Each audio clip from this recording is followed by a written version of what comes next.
Welcome my dear student, आपका स्वागत है। अभी देखिए आपको ए बी सी डी ये इसके मध्य पॉइंट है। P Q P Q Q R R S ये और एस पी ये इनको चारों को हमने जोड़ दिया है। और P R S Q A C भी जोड़ना है। तो पी आर यानी ये वाली इसको जोड़ दिया हमने, एस क्यू ये जोड़ दिया हमने, और ए सी यानी ये वाली ये हमने इसको जोड़ दिया।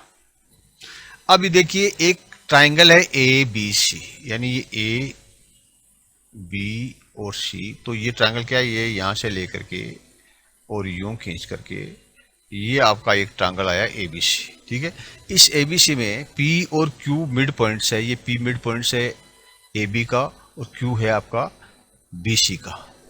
ठीक है, अब ए बी और बी सी का है, इसलिए पी क्यू जो है पैरेलल हो गया ए सी के। ये जो लाइन पी क्यू है ये ए सी के पैरेलल हो गई, क्योंकि ये दोनों मिड पॉइंट को एक त्रिभुज की एक भुजा के मध्य बिंदु से दूसरी भुजा के समानांतर खींची गई रेखा, ये मध्य बिंदु से दूसरी भुजा के समानांतर ये हमने खींची गई रेखा खींची है, तीसरी भुजा को समद्विभाजित करती है। तो ये तीसरी भुजा कौन सी है, ये पहली भुजा है, ये दूसरी भुजा है। ये पहली भुजा के ये जो क्यों हमने जो है ए सी के समानांतर खींची, तीसरी भुजा को द्विभाजित करती है, ये नियम होता है। इसलिए हम कह सकते हैं कि P Q is parallel to A C and P Q is half of P Q is 1/2। ठीक है, पी क्यू ये ए सी का आधा है, क्योंकि दोनों मध्य बिंदु है और ये इनके जो है शीर्षों को टच करती है, इसलिए इससे डबल होगी। तो P Q is half of A C. ये मिड पॉइंट थ्योरम जो नीचे दिया गया है उसके अनुसार ये हो गया। अब हम आगे चलते हैं। इसी प्रकार जैसे पिछले अभी किया है, आर एस ए सी के आर एस जो ये लाइन है ये भी ए सी के समानांतर है, पैरेलल है। और आर एस जो है ये आधा है, 1/2 है। आर एस जो है 1/2 है ए सी का। ठीक है, R S is half of A C. क्यों, त्रिभुज की एक भुजा के मध्य बिंदु से दूसरी भुजा के मध्य बिंदु के समानांतर खींची गई रेखा तीसरी भुजा को समद्विभाजित करती है। ठीक है, ये इसको दो भागों में बराबर बांटती है। इसीलिए ये जो है एस आर जो है ए सी की आधा आधा, ये दो भुजाओं में बांट दिया ना इसको, आगे भुजा एक ये बराबर दो भागों में बांटते हैं तो ये आधा हो गया। तो एस आर जो है ये इसका आधा है। ठीक है, और इसलिए इस प्रकार से हमें पी क्यू इज, ठीक है, ये पी क्यू जो है ये हो गया आपका एस आर के समानांतर हो गया, पैरेलल हो गया। ये पहले आया था, ये अब हो गया। और पी क्यू एस आर के बराबर ही हो गया। ठीक है, समानांतर हो गया, बराबर हो गया है।